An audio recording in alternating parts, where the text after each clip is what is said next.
Reverend Nightmare reading the Satanic Bible, Chapter 10, Book of Lucifer, Life After Death Through Fulfillment of the Ego. Man is aware that he will die someday. Other animals, when nearing death, know they are about to die, but it is not until death is certain that the animal senses his coming departure from this world.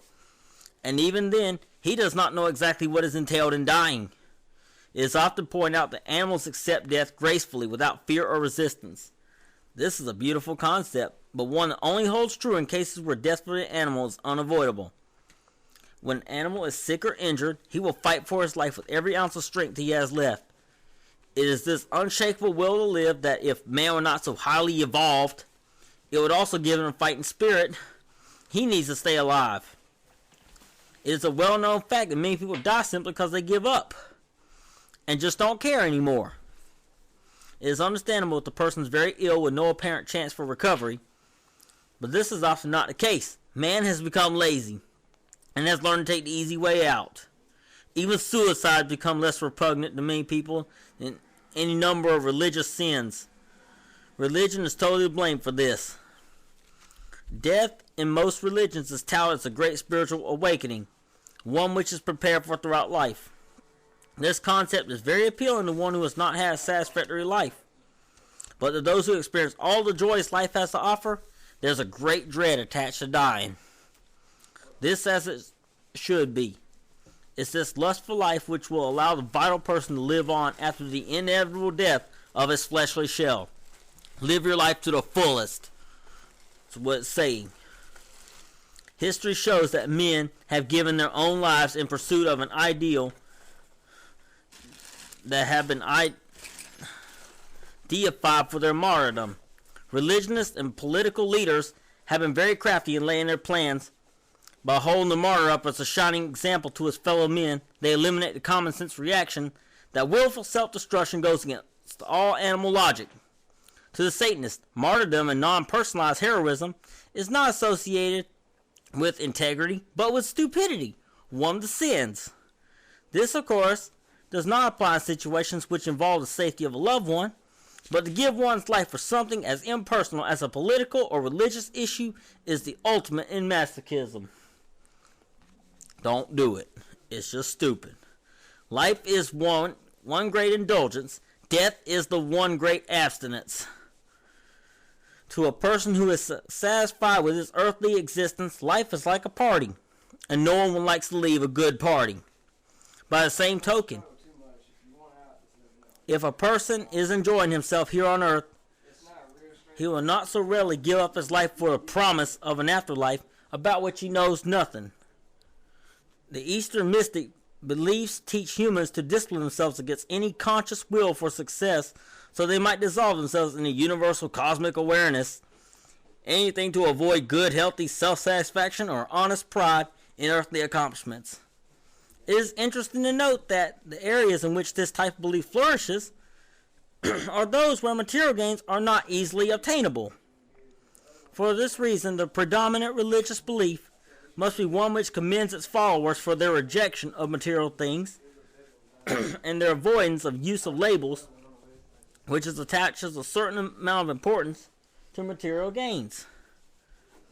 In this way, people can be pacified in accepting their lot, no matter how small it may be.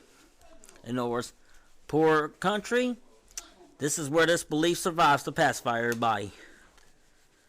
Satanism uses many labels. If it were not for names, very few of us would understand anything in life, much less attach any significance to it. Significance compels recognition, which is something everyone wants, especially the Eastern mystic, who tries to prove to everyone how he can meditate longer or stand more deprivation and pain than the next fellow. See, even they haven't eliminated their egos. Even they have not succeeded at, and they're supposed to be doing it. The Eastern philosophies preach the dissolution of man's ego before he can produce sins. It is unfathomable to the Satanist to conceive of an ego which would willfully choose denial of itself. In countries where this is used as a sop for the willingly impoverished, it is understandable that a philosophy which teaches the denial of the ego would serve a useful purpose, at least for those in power. to whom it will be detrimental if their people were discontented. But for anyone who has every opportunity for material gain, to choose this form of religious thought seems foolish indeed. I know that for experience. The Eastern mystic believes strongly in reincarnation. A person who has virtually nothing in this life, the possibility that he may have been a king in a past life, or one in the next life, is very attractive and does much to appease his need for self-respect. If there's nothing in which they can take pride in this life, they can console themselves by thinking there are always future lives. It never occurs to the believer in reincarnation that if his father, grandfather, or great-grandfather, etc., had developed good karmas by their adherence to the same beliefs and ethics as the present ones, then why is he now living in privation rather than like a Maharaja? Yeah, that explains everything. Why is he not rich? Because of the good karma. Because it ain't real. Belief in reincarnation provides a beautiful fantasy world in which a person can find the proper avenue of ego expression, but at the same time claim to have dissolved his ego.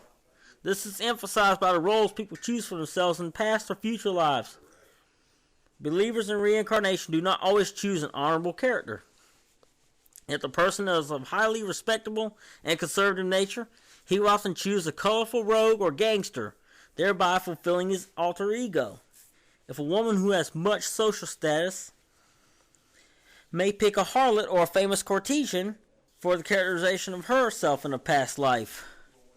If people are able to divorce themselves from the stigma attached to personal ego fulfillment, they would not need to play self-deceitful games such as belief in reincarnation as a means of satisfying their need for ego fulfillment. The Satanist believes in complete gratification of his ego. Satanism is in fact the only religion which advocates the intensification or encouragement of the ego. Only if a person's own ego is sufficiently fulfilled can he afford to be kind and complimentary to others without robbing himself of his self-respect. We generally think of a braggart as a person with a large ego. In reality, his bragging results from a need to satisfy his impoverished ego. Religionists have kept their followers in line by suppressing their egos, by making their followers feel inferior. The awesomeness of their God is ensured. Satanism encourages its members to develop good, strong egos because it gives them the self-respect necessary for vital existence in this life. If a person has been vital throughout his life and has fought to the end for his earthly existence, it is this ego which will refuse to die, even after the expiration of the flesh which housed it. That's right, feed yourself well, take care of yourself, do everything you like. Young children are often admired for their driving enthusiasm for life. This is exemplified with a small child who refuses to go to bed when there's nothing exciting going or something exciting going on, and when once put to bed will sneak down the stairs to peek through the curtain and watch. It is this childlike vitality that will allow the Satanist to peek through the curtain of darkness and death and remain earthbound. Thereby, try to get as much out of life as you can and pursue even more. Find something that you love and keep on pursuing it until you die. That is the stone that will keep your spirit alive and your ego in place when your death happens and well afterward. Self-sacrifice is not encouraged by the Satanic religion. Therefore, unless death comes as an indulgence because of extreme circumstances which make the termination of life a welcome relief from an unendurable earthly existence, suicide is frowned upon in the Satanist religion. Religious martyrs have taken their own lives not because life was intolerable for them, but to use their supreme sacrifice as a tool to further the religious belief. We must assume then that suicide, if done for the sake of the church, is considered or is condoned and even encouraged, even though the scriptures label it a sin, because religious martyrs of the past have always been deified. It's rather curious. The only time suicide is considered sinful by other religions is when it comes as an indulgence. Hail Satan! Hail Satan! Hail Satan!